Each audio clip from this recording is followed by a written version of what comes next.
بسم الله الرحمن الرحیم. سورة البقره لديرشم آیت تر 9 آیت. اعوذ بالله من الشیطان الرجیم. وإذ قال ربك او چې کله وویل ربستا للملائکة ملائکتا انی جاعل یقینا زګرځونکی یم فی الارض پمځکه کې خلیفتن د یو د بل ځای ناستې مخلوق. قالو وویل دوی اتجعل فیها ایا ګرځوي په هغې کې من داسې څوک یفسدو چې ورانۍ کوي فیها په هغې کې ویسفک الدماء او تویوي ویني ونحن نسبح او موږ پاکي بیانوو بحمدک سره له ستاینې ستا ونقدس او صفایي ثابتوو لکه تاته. قال وویل ده انی اعلم یقینا زه پوهیږم ما په هغه څه لا تعلمون چې نه پوهیږئ. چې کله ستا رب ملائکو ته وویل بېشکه زه په مځکه کې یو داسې مخلوق پیدا کوم چې یو د بل د ځای ناستې په توګه پرله پسې رامنځته کیږي.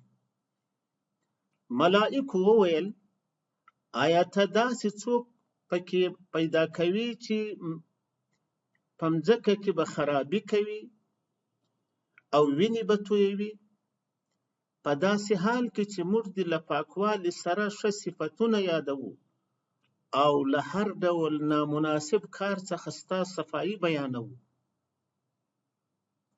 الله وویل بېشکه زه په هغه څه پوهیږم چې تاسو نه په پوهیږئ. وعلم آدم الاسماء او ورزده یې کړه آدم ته نومونه کلها ټول. ثم عرضهم بیا یې وړاندې کړه علی الملائکة پر ملائکو. فقال نو وویل ده انبئوني خبر راکړي باسماء هؤلاء په نومونو د دغو ان کنتم کیاست صادقین رښتیا ویونکي. قالو وویل دوی سبحانک پاکوالی ستا بیانوو لا علم نسته هیڅ پوهنه لنا لپاره زموږ الا مگر ما هغه څه علمتنا چې رازده کړي تا موږ ته. انک یقینا یې انت ته العلیم همغه پوره پوه الحکیم پوښکاری. الله تعالی آدم ته هغه ټول نومونه ورزده کړه. بیا یې هغه ملائکو ته وړاندې کړه. وی ویل د دغو شیانو د نومونو خبر راکړئ که تاسې رښتینې یاست. ملائکو وویل تا ته پاکوالی دی، موږ ته له هغه څه پرته چې تا راښولي د بل هیڅ شي علم نسته. بېشکه همدا ته بشپړ پوه او حکمت والا یې. دلته مطلب دا دی چې الله تعالی لومړي انسان آدم علیه السلام ته دا استعداد او وړتیا ورکړه چې د مځکې پر مخ چې کم شیان موجود دي، په مځکه کې چې الله تعالی کوم څه پیدا کړي دي، د هغه شیانو پیژندنه، د هغوی خاصیت او د هغوی څخه د ګټې اخیستنې استعداد الله تعالی ورته ورکړ چې صفات یې وپیژني چې دا شی وسپنه مثلا دا کوم صفات لري، په کومو کارونو کې کارول کیږي، دا بوټي دا ونې کومې ګټې لري، په کومو شیانو کې کارول کیږي، چې دغه انساني استعداد چې الله تعالی اول انسان ته ورکړی د هغه په اولادونو کې تر ننه لیدل کیږي چې د انساني تجربې په تیریدو سره په تجربي علم یا ساينس بدل شوی. قال یا آدمو، وی ویل ای آدمه، انبئهم خبر یې کړه، باسمائهم په نومونو یې.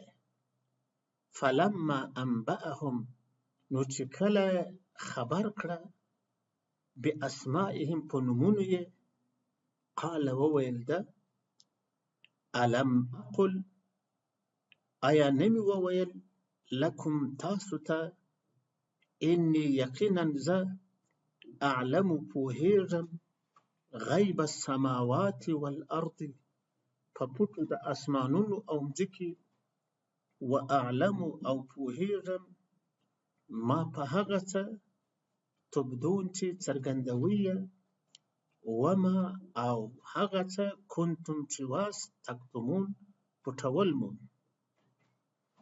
الله تعالی وویل ای آدمه، د دغو شیانو د نومونو خبر ورکړه. نو چې کله آدم ملائکو ته د هغو د نومونو خبر ورکړ، الله وویل آیا تاسو ته مې نه ویلي چې بېشکه زه د اسمانونو او مځکې په پټو رازونو پوهیږم، او په هغه څه پوهیږم چې تاسو یې ښکاره کوئ، او په هغه څه هم پوهیږم چې تاسو یې پټوئ. وَإِذْ قُلْنَا او چې کله وویل موږ للملائکة ملائکو ته اسجدو سجده وکړئ لآدم د آدم لپاره د آدم، فسجدو نو سجده وکړه دوی، الا ابلیس مگر ابلیس، ابا سرغړونه یې وکړه، واستکبر او ځان یې لوی وګاڼه،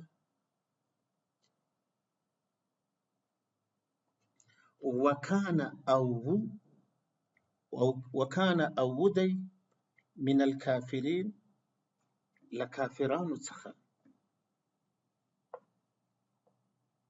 وقلنا او وویل موږ یا آدمو ای آدمه، اسکن و اوسیږه انت ته و زوجک الجنة او جوړه ستا په دا بڼ کې په دا باغ کې، وکلا او خوري منها له هغه څخه رغدا پراخه حیث هر چیرې شئتما چې غوښتل تاسو، ولا تقربا او منږدې کیږي هذه الشجرة دغې ونې ته، فتکونا نو بسی من الظالمین له ظالمانو څخه. چې کله مې ملائکو ته وویل د آدم لپاره سجده وکړي، نو له ابلیس پرته ټولو سجده وکړه، د سرغړونه او لویي وکړه، او دی له کافرانو څخه و. او ما وویل ای آدمه، ته او ستا میرمن په دې باغ کې اوسیږئ، له کومه ځایه چې غواړئ پرېمانه یې خورئ، او دغې ونې ته مه نږدې کیږئ، که نه نو د تیری کوونکو له جملې به شئ. فأزلهما الشیطان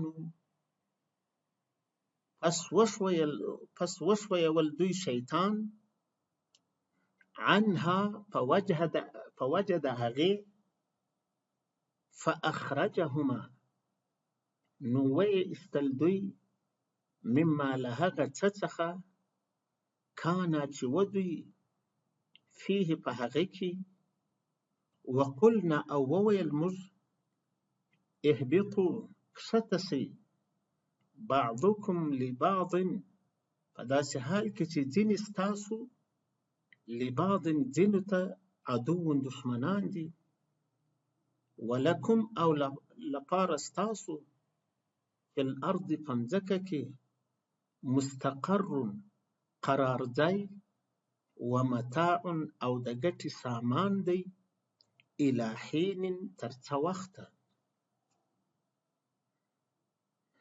خو شیطان د هغې ونې په وجه وښویول او له هغو نعمتونو یې وایستل چې دوی پکې وو او ما وویل کښته سئ په داسې حال کې چې یو بل ته دشمنان یاست او تاسو ته به په مځکه کې تر څه وخته استوګنځی او د ګټې اخیستنې وزلې یعنې اسباب وي.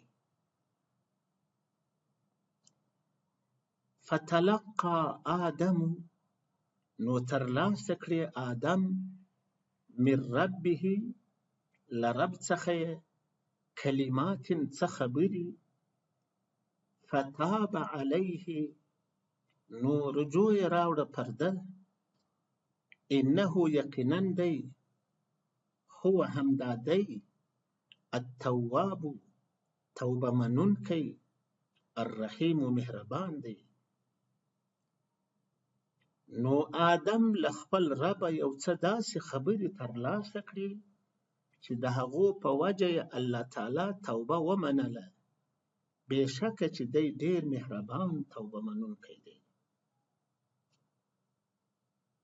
قلنا اهبطوا وویل موږ کښته سئ منها له هغه څخه جمیعا ټوله فاما یأتینکم نو که راغلی تاسو ته مني زما څخه هدن لارښود فمن تبع نو که چا لاروي وکړه هدایه د لارښود زما فلا خوف نو نسته هیڅ ویره علیهم پر دوی ولا هم او نه دوی یحزنون غمجن کیږي. والذین او هغه کسان کفروا چې کافران سوي وکذبوا او دروغ یې نسبت کړي بآیاتنا آیتونو ته زموږ اولئک هغوی اصحاب النار اوسیدونکي دي د اور هم دوی فیها په هغه کې خالدون تلپاته دي. ما وویل له دې ځایه ټول کښته شوه سئ نو که زما لخوا کوم لارښود درته راغلی بیا که چا زما د لارښود لاروي وکړه پر هغوی به نه څه ویره وي او نه به غمجن کیږي او چا چې کفر وکړ او زما آیتونه یې دروغ وبلل د هغوی ځای اور دی دوی به په هغه کې تلپاته وي. دلته له 13 تر 19 نمبر آیت عمومي هدف انسانان د الله تعالی سترو نعمتونو ته متوجه کول دي. تر دې مخکې په 28 نمبر آیت کې د انسانانو کفر او ناشکري غندل شوی او له هماغه ځایه د دې قصې تر پایه 15 عام نعمتونه ورته یاد شوي. اول نعمت د انسان خپل پیدایښت کیف تکفرون بالله وکنتم امواتا فاحیاکم. دویم نعمت د مځکې هر څه د انسان لپاره پیدا کول هو الذي خلق لكم ما في الارض جميعا. دریم نعمت د مځکې خلافت او له نعمتونو څخه د ګټې اخیستنې استعداد او علم ورکول چې دا یو ډیر ستر نعمت دی ځکه چې که د چا سره نعمتونه او وسایل وي چې د ګټې اخیستنې استعداد او پوهه یې نه لري هغه بیا هم بې برخې پاتې دی. اوس هم د آدم علیه السلام په اولادونو کې یو شمېر دغسې خلک لیدل کېږي چې الله تعالی نعمتونه ورکړي دغه انساني استعداد یې ورکړی خو دوی په کار نه دی اچولی نو د دې نعمتونو څخه بې برخې پاتې دي. څلورم د انسان د پوهنې تر څرګندونې وروسته ملائک دته په سجده امر کول. پنځم نعمت د انسان له تېروتنې وروسته یې د توبې توفیق ورکول او بیرته یې توبه منل، چې د دې توبې د قبلېدو اسباب او هغه د زاریو کلمات هم الله تعالی دوی ته ښوولي دي. په سورة اعراف 23 آیت کې قرآن کریم وایي: قالا ربنا ظلمنا انفسنا وان لم تغفر لنا وترحمنا لنكونن من الخاسرین. آدم او میرمنې وویل چې ای زموږ ربه، موږ له ځانونو سره ظلم وکړ، که ته موږ ته بخښه ونه کړې او رحم را باندې ونه کړې نو هرومرو موږ له زیانمنو څخه کېږو. نو دا هم الله تعالی دوی ته په زړه کې واچول چې الله ته داسې زاری وکړي چې دلته چې وایي فتلقى آدم من ربه کلمات، همدغه آیات تفسیر دی. د دې ټولو خبرو مقصد د توحید او رسالت منلو ته هڅول او د کفر او شرک ردول دي.